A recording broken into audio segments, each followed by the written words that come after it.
सबसे पहले अगर हम बात कर ले, पहले कैसा था? ऑर्थोडॉक्सी थी। पहले कैसा था? लोग क्या सोचते थे कि हम जो हमारा वर्ल्ड बना है, धरती बनी है, कोई भी चीज है, उस सबका आंसर कहाँ है? रिलीजन में है, ऑर्थोडॉक्सी में है। फिर उस ऑर्थोडॉक्सी को, है ना, कुछ लोगों ने, वो ये राजा है, वो उसको एक्सप्लॉइट कर रहे हैं और फिर चीजों को मिक्स कर रहे हैं। जैसे हम डार्क एजेस की बात करते हैं, जब डार्क एजेस थी, फिर क्या आया? रेनेसा। लोगों ने प्रश्न चिन्ह लगाया, बहुत लोग मरे हैं इसके लिए। कोई लेडी ज्यादा बोलती थी, उसको क्या बोलते थे? ये तो विच है, विच को जला दो। कोई आदमी ज्यादा कुछ बोलने लगता था, क्वेश्चन करने लगता था, तो क्या बोलते थे? इसको डेविल ने पोजेस कर लिया है, जला दो। है ना? लोगों ने बोला कि धरती में, धरती चारों तरफ घूम रही है सन के, क्या करो? जला दो। ठीक है, साइंस के बारे में कोई बात करेगा, जला दो। तो क्या है? मार दो। The people are against the church, against the pope, इनको खत्म कर दो। रिलीजन स्ट्रांग था। फिर धीरे धीरे हम क्या कहते हैं? रेनेस आया।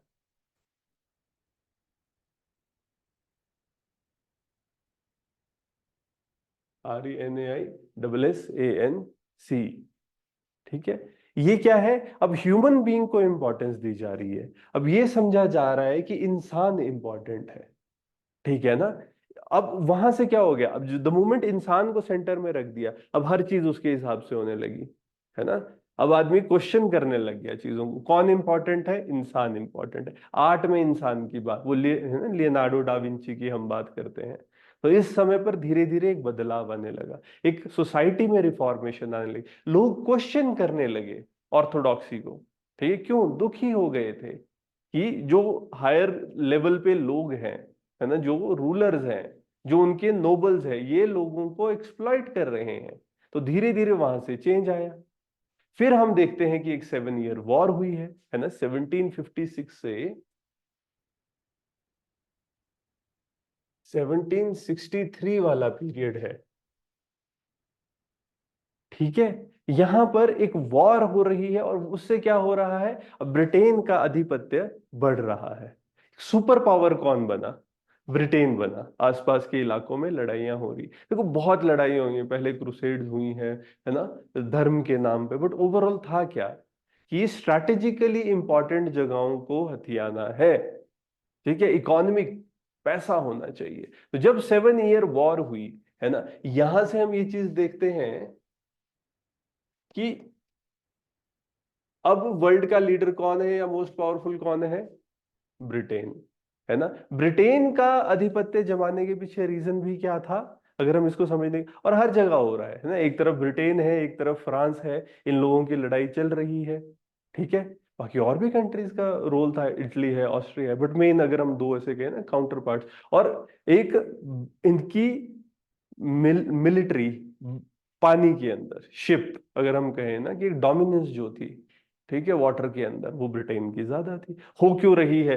पोर्ट्स इनके फ्रीज नहीं होते थे, ज्योग्राफी भी हेल्प करती है। रिसोर्सेज कम थे, छोटा सा आइलैंड था, बाहर जाने की जरूरत थी। ठीक है, तो अपना आधिपत्य बढ़ा रहे हैं। फिर क्या हो रहा है? कुछ कॉलोनिस्ट है, वो अमेरिका चले गए। जब वो कॉलोनिस्ट अमेरिका चले गए, फिर वहां पर क्या है? उन्होंने लोकल लोगों के ऊपर राज करना शुरू कर दिया, या वहां पर अपने बड़े बड़े लैंड्स बना दिए, वहां कंट्रोलिंग शुरू कर दी। फिर वहां पर ब्रिटेन का आधिपत्य भी बनने लगा, है ना, ब्रिटेन ने उस एरिया को कंट्रोल करने की कोशिश करी। फिर फाइनली वहां पर ऑपोजिशन हुआ, बोस्टन टी पार्टी हुई। तो वहां एक अमेरिका में रेवोल्यूशन, जिसे हम कहते हैं ना कि रेवोल्यूशन जब स्टार्ट हुए, तो अमेरिकन रेवोल्यूशन जब आया, इसके बाद अमेरिकन रेवोल्यूशन की बात करते हैं।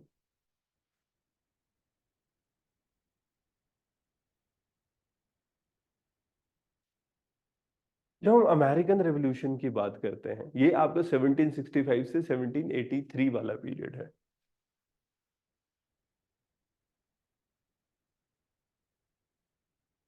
इस पीरियड में क्या बदलाव आ रहा है?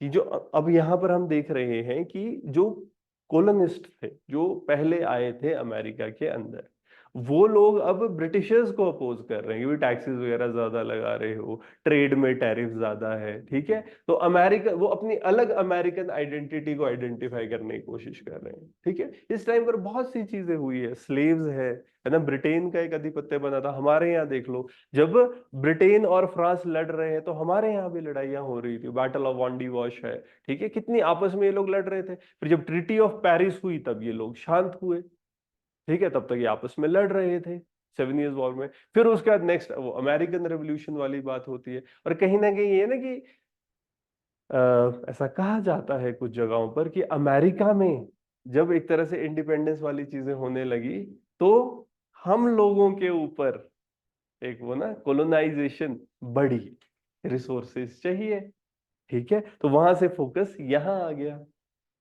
उससे पहले क्या हुआ था, ब्लैक्स को अमेरिका ले गए थे काम करने के लिए कॉटन फील्ड्स में, ठीक है ना। जब रेनेसा हुआ, रेनेसा से जब लोग सोच पाए, सोच पाने से साइंस बढ़ी, साइंस बढ़ी तो ब्रिटेन के पास कोयला था, ब्रिटेन के पास लोहा था, वो डेवलप हुआ, उसने लड़ाइयां करी, है ना। फिर ये अमेरिकन रेवोल्यूशन की बात बढ़ी। फिर अमेरिका में सिविल वॉर हुई 1861 से 65 वाला पीरियड जो, ठीक है, पहले इन्होंने हटा दिया था 1783 में, फिर 61 से 65 वाला जो पीरियड है, इसमें अमेरिकन सिविल वॉर है। आपस में मतलब एक नॉर्थ वर्सेस साउथ का डिवीजन हो रहा था। नॉर्थ वर्सेस साउथ का डिवीजन क्यों था अमेरिका में? क्योंकि, है ना, व्हाइट मैन सुप्रीमेसी की भी है कि नहीं है। अब वहां पर नॉर्थ वाले चाह रहे थे कि स्लेव्स को, 13th अमेंडमेंट की भाई स्लेव्स को फ्री करो, और साउथ वाले अभी भी नहीं, है ना, कि स्लेव्स नहीं छोड़ेंगे क्योंकि ज्यादा डोमिनेंट, ज्यादा पैसा वहां पर आ रहा है, ज्यादा कंट्रोल कर रहे हैं, ठीक है। तो फिर वो लिंकन के अंडर जब इन्होंने एक सिविल वॉर करी है, बाद में वो प्रेसिडेंट भी बने, ठीक है। फिर साथ में अब क्या होता है, दूसरी तरफ यहां से अब ब्रिटेन का फोकस दूसरी तरफ जा रहा है। दूसरी तरफ क्या हो रहा है, फ्रेंच रेवोल्यूशन। अब यहां से मिल गया एक तरीका शुरू करने का, अब फ्रांस में भी French revolution, liberty, equality, fraternity, जो आइडियाज हम कहते हैं, वो जेकोबियन क्लब है ना, इन्होंने स्टार्ट किया। फ्रेंच रेवोल्यूशन हुआ 1789 वाला जो पीरियड है, यहां से हम स्टार्ट करते हैं, ठीक है। इन्होंने जो अपोजिशन, और वही एक पीरियड, अगर हम ऐसे कहें ना कि 10 साल वाला पीरियड हम ले सकते हैं कि 10 इयर्स तक यहाँ काफी चीजें, है ना, हुई है देश के अंदर। फ्रांस में जो लुई का कंट्रोल था, है ना, वो, और हम लास्ट एंड कहां पर देखते हैं कि जैसे 1799 की मैं बात कर रहा हूं, फिर अब एक राइज ऑफ नेपोलियन,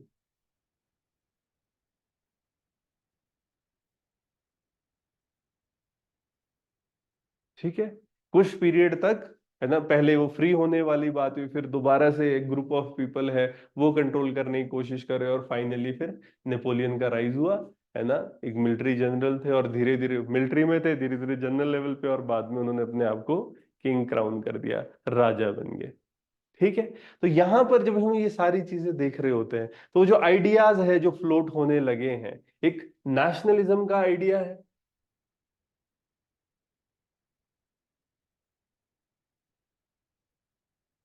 सब लोग इकट्ठे हो रहे हैं, सब लोग, वो ये होता है कि देश के अंदर वो अपने देश के प्रति भक्ति, वो आइडियल्स, है ना, सबके थोड़ा थोड़ा देखो डिफरेंशिएशन हम देख रहे होते हैं, बट एक अंडरलाइनिंग जो करंट्स हैं वो आने लगे हैं कि भाई राजा ना हो, लोग हो, लोगों के पास, है ना, कंट्रोल हो। इस पे हमने बात करी।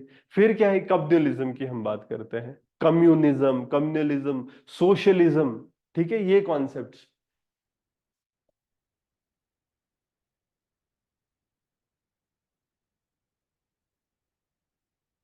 जब हम नेशनलिज्म की बात करते हैं, इन आइडियल्स के बेसिस पे हमारा, जैसे unification of Italy, unification of Germany,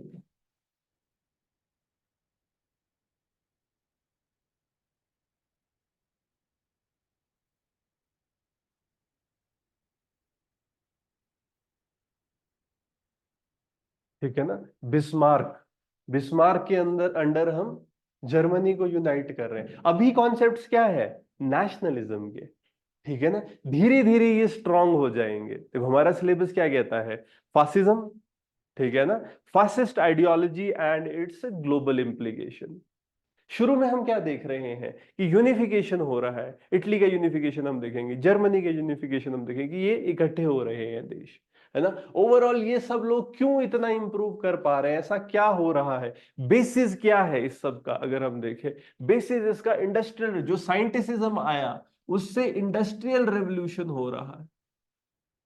तभी देखो सिलेबस में हमारे क्या बात होती है, वहां बात हो रही है इंडस्ट्रियल रेवोल्यूशन की। ठीक है ना। इंडस्ट्रियल रेवोल्यूशन कैसे हुआ, क्यों हुआ, क्यों Europe was the place apt for industrial revolution, वहीं इंडस्ट्रियल रेवोल्यूशन क्यों शुरू हुआ, अगर हम ये बातें करते हैं। ठीक है ना। यहां से जब हम बात कर रहे हैं कि ग्रोथ कैसे हो रही है इंडस्ट्रीज की, टेक्नोलॉजी की, फ्यूडलिज्म कैसे खत्म हुआ, है ना, साथ में टेक्नोलॉजी की डेवलपमेंट हुई, कॉटन जिन बनी, है ना, स्टीम इंजन बने, वहां से चेंजेस हो रहे हैं। फिर हाँ, आप रेलवे सिस्टम है वो सारी चीजें डेवलप होने लग जाएगी, अमेरिकन रेवोल्यूशन हो रहा है। और यहां से अब क्या हो रहा है, जब हमारे पास इंडस्ट्रियल रेवोल्यूशन हो गया है ना, ये इन लोगों ने अपनी कंट्रीज को स्टेबलाइज कर दिया हुआ है, अपनी कंट्रीज को ये लोग ऑर्गेनाइज कर रहे हैं, तो फिर क्या होगा, चलो फिर रिसोर्सेज इकट्ठे करने। क्या होता है, एक बार इंडस्ट्री बन गई तो क्या करो, उसको स्केल करो। स्केल करने के लिए क्या चाहिए, रॉ मटेरियल चाहिए, और क्या चाहिए हमको, रिसोर्सेज चाहिए। ठीक है ना।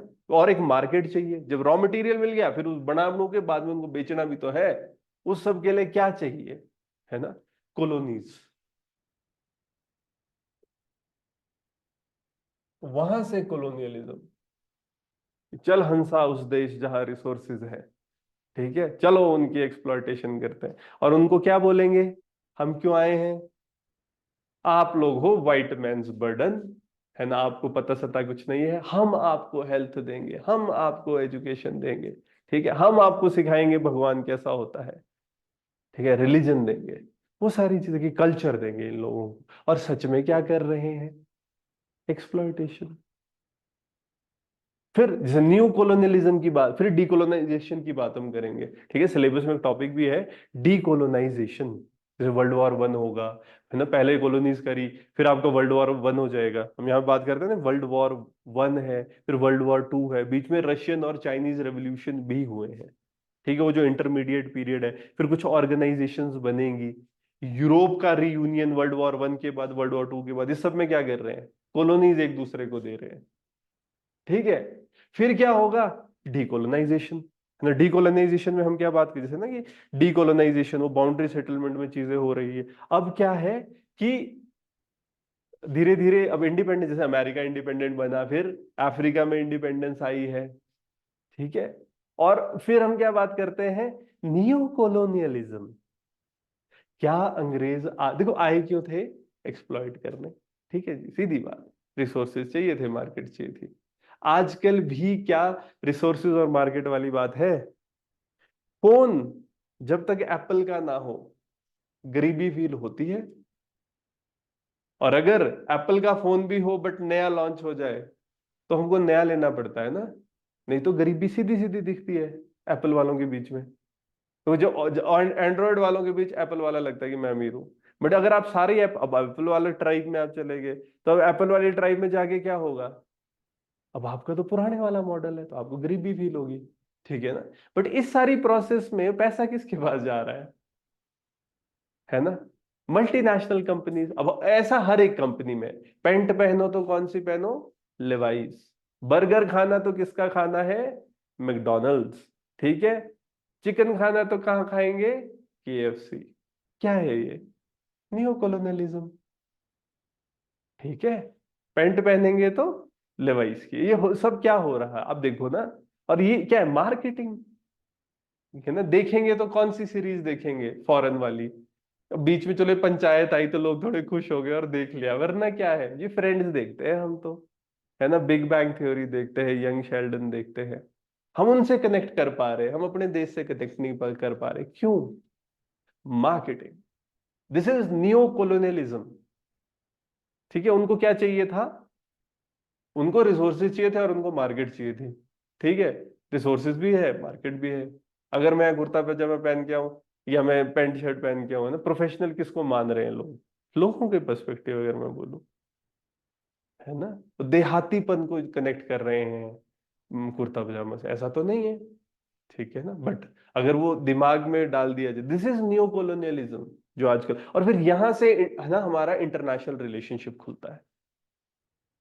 वर्ल्ड हिस्ट्री से हम चीजों को समझ रहे हैं, हाँ देखो वर्ल्ड हिस्ट्री से साथ साथ में इंडिया को भी कनेक्ट करना है ना, बीच बीच में, क्योंकि देखो ये चीज है कि जैसे इटली है ना, जर्मनी है, कुछ हो रहा है हमारे देश में भी उसका इम्पैक्ट हो रहा है ना। 7 ईयर वॉर्स का हमारे पे इम्पैक्ट हुआ, अमेरिकन रेवोल्यूशन हो रहा है, उसका सीधा सीधा इम्पैक्ट हमारे पीछे पड़ गए, जो वहां से नहीं मिल रहा सामान तो हमारे पीछे पड़ गए, भी यहाँ हो गया। फ्रेंच रेवोल्यूशन है, हमारे टिप्पू सुल्तान खड़े हो रहे हैं, मैं भी जेकोबियन क्लब का मेंबर, मैं भी ट्री ऑफ लिबर्टी लगाऊंगा, ठीक है ना। क्या इन सब चीजों का हम पे इम्पैक्ट है? वर्ल्ड वॉर 1, वर्ल्ड वॉर 2, है ना।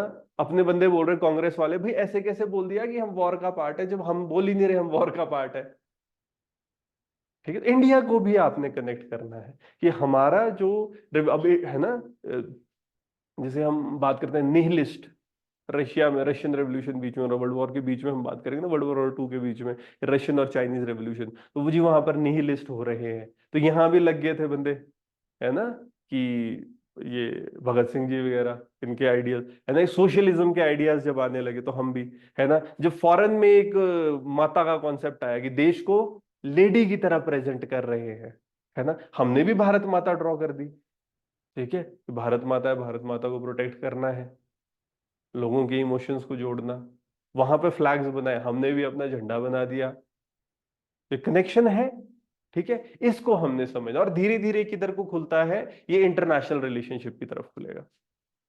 ये जो बेसिस इस टाइम पर हुए हैं, आज तक वो पंगे चल रहे हैं, ठीक है। इजराइल है, ठीक है, इजराइल के चारों तरफ हम देखते हैं पंगे हो रहे हैं, तो क्या है वो ज्यूज, यहाँ अब वो देखो ना, हर एक चीज ऐसा है, जब आप टॉपिक देखोगे जैसे fascist ideology and global implication, ठीक है जी, वो जो फैसिस्ट आइडियोलॉजी शुरू कहां से हुई, शुरू हमारे नेशनलिज्म से हुआ।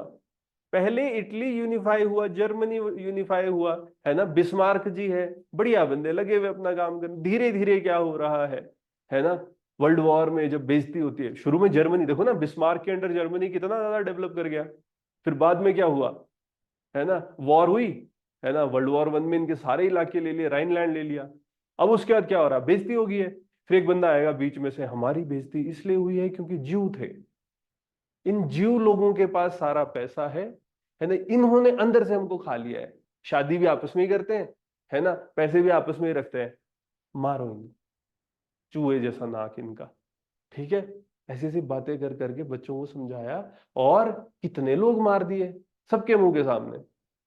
फिर परसिक्यूशन से बचने के, वही फिर वर्ल्ड वॉर के टाइम पर ना, अब जब यहाँ से फिर एक ज्यू स्टेट, अभी ये इन्होंने इधर इसराइल के पास, तो इसराइल है, कर दिया उन्होंने कवर, आज तक लड़ रहे हैं, ठीक है। अब वो देखो ना, अब आया, अब यूक्रेन वाले इश्यूज हैं, अगर आप देखो तो अब फिर वो जो वर्ल्ड वॉर में हम देखेंगे कि एक तरफ आपके ना, मतलब दो ग्रुप्स बन चुके हैं, रशिया एक तरफ है, यूएस एक तरफ है, ठीक है, इन दोनों, अब यहाँ पे यूएस उठेगा। अभी तक कौन है, 7 ईयर्स वॉर वगैरह में ब्रिटेन है ऊपर, धीरे धीरे यूएस उठेगा, क्यों, वर्ल्ड वॉर में इसको नुकसान हुआ नहीं, ठीक है, और इसने जो प्रोडक्शन करी वर्ल्ड वॉर 1 वर्ल्ड वॉर 2 के टाइम पर, ये लोगों को बांट रहा है सामान, इसका सामान बिक रहा है, इंडस्ट्रियलाइज हो रहा है, ठीक है। तो वो जो एक अंडरस्टैंडिंग, और फिर उसमें एक तरफ जिस दो ब्लॉक्स बन रहे हैं, ठीक है, फिर बाद में यूएसएसआर टूटेगा। अब वहां से जो इश्यूज आए हैं, अब बीच में जो बॉर्डरिंग कंट्रीज थी, अब उन बॉर्डरिंग कंट्रीज में इश्यूज हो रहे हैं, ईरान वाला इशू देख लो, क्या है, एक तरफ यूएस खड़ा हो जाता है, एक तरफ रशिया खड़ा हो जाता है। अरे इंडिया पाकिस्तान में देख लो, एक तरफ यूएस खड़ा हो रहा है, एक तरफ रशिया खड़ा हो रहा है, रशिया ने शुरू में हमको सपोर्ट किया, यूएस ने उधर को सपोर्ट किया, और देखो इनका सामान बिक रहा है, ठीक है। आजकल क्या हो रहा है, थोड़ा हम यूएस के साथ हमारे टाइज हो रहे हैं, रशिया के साथ दूसरी तरफ को टाइज हो रहे हैं, कई जगह पर ऐसा नहीं कि रशिया का पाकिस्तान के साथ टाइज इंक्रीज कर रहे हैं, है ना, हम लगे हुए लड़ने, डेवलपमेंट हमारी हो नहीं रही है, हम क्या कर रहे हैं, हम रोटी उगाते हैं, और हम जो रोटी उगाते हैं एक प्लेन खरीद लेते हैं, सोचो ना, एक प्लेन खरीदने के लिए हमको कितनी रोटी बेचनी पड़ेगी, वाटर गजलिंग क्रॉप्स, अपना हम वाटर एक्सपोर्ट कर रहे हैं, ठीक है ना। तो कहीं ना कहीं अब वहां से इंटरनेशनल रिलेशनशिप की टाइज को लेके आना है। जब हम नाजिज्म की बात करते हैं, शुरू करना है नेशनलिज्म से, यूनिफिकेशन पे जाना है, और फिर उस यूनिफिकेशन से एक्सट्रीम नेशनलिज्म फासिज्म पे जाना है, और उस फासिज्म से आजकल जुड़ते हुए जैसे ना ग्लोबल इंप्लीकेशन, आजकल जो पंगे हो रहे हैं that is the global implication. World war 1 हुआ, वर्ल्ड वॉर 2 हुआ, अब वर्ल्ड वॉर 2 खत्म होने के बाद वो जो कोल्ड वॉर चल रहा है वो है जो हम यहां देखते हैं यूक्रेन में। ठीक है, एक तरफ रशिया खड़ा है, जो रशिया के बॉर्डर के पास है, वहां पे बोलते हैं कान में, भाई तू तो हमारा भाई है ना, तेरे को हम बेनिफिट देंगे। दूसरी तरफ से है अमेरिका वाले, बोलते हैं तुम देखो हम कितने मॉडर्न हैं, तुम आओ हमारे पास, हम भी तुमको मॉडर्न कर देंगे। अब बीच में क्या, इधर वाले लोग बोल रहे हैं हमने इधर को जाना है, इधर वाले लोग बोल रहे हैं इधर को जाना है। ठीक है जी, डिवीजन हो रहा है क्या, वही कोल्ड वॉर स्ट्रैटेजीज है जो आगे, और उसमें फिर डिप्लोमेसी, और उसमें मल्टी वेक्टर डिप्लोमेसी। हमको भी बोल रहे हैं भाई तुम भी ज्वाइन कर लो एक पावर ब्लॉक, हम क्या बोल रहे हैं, हम है जी नॉन अलाइन मूवमेंट, तो वो फॉरेन पॉलिसी के कॉन्सेप्ट वो भी इसी में जुड़ेंगे। तो चीजों को थोड़ा कनेक्ट करके देखना है। ठीक है, जो हमारा यूनाइटेड नेशन वर्ल्ड वॉर 2 के बाद लीग ऑफ नेशन से है ना, फिर वो उभरता हुआ है और आज उसका काम, और फिर धीरे धीरे उसमें देखो ना, अब जब वो इंस्टीट्यूशंस बन गए हैं अब वो वर्ल्ड प्रॉब्लम्स को सॉल्व करेंगे। ठीक है ना, तो उसमें अब क्लाइमेट चेंज भी जुड़ गया है, इन्वायरमेंट इकोलॉजी भी जुड़ेगा। तो कहीं ना कहीं थोड़ा, और जब वही मैं कह रहा हूँ कि ना ज्यादा नंबर कैसे मिलता है, जब लोग बोलते हैं कि हमें नंबर चाहिए, है नंबर के लिए आपको पूरा ना एक ट्रेस करो कनेक्टिविटी, और वो पेपर में छाप के आ जाओ, छोटा छोटा हर जगह से एक एक एग्जाम्पल, और बात करो। सब लिख रहे हैं नाइज्म फासिज्म, आप थोड़ा सा ये भी बता दो, हाँ भी पहले यूनिफिकेशन हुई थी on the basis of nationalism, और वो स्ट्रांग हो गया क्योंकि वहां पर है ना वर्ल्ड वॉर के टाइम पर वो थोड़ा सा दबा दिया गया था, उनके राइनलैंड वगैरह ले लिया गया था, तो लोग तो गुस्सा होंगे ही। ठीक है, एक्सट्रीम नेशनलिज्म, उसको है ना हिट बैक किया उन्होंने। एक तरफ आपका ये नाजिज्म हुआ था हमारा एडोल्फ हिटलर के अंदर, और जो इटली में वो मसोलिनी आ गए थे। ठीक है, तो इस तरीके से आपने कनेक्ट करना है सिलेबस को।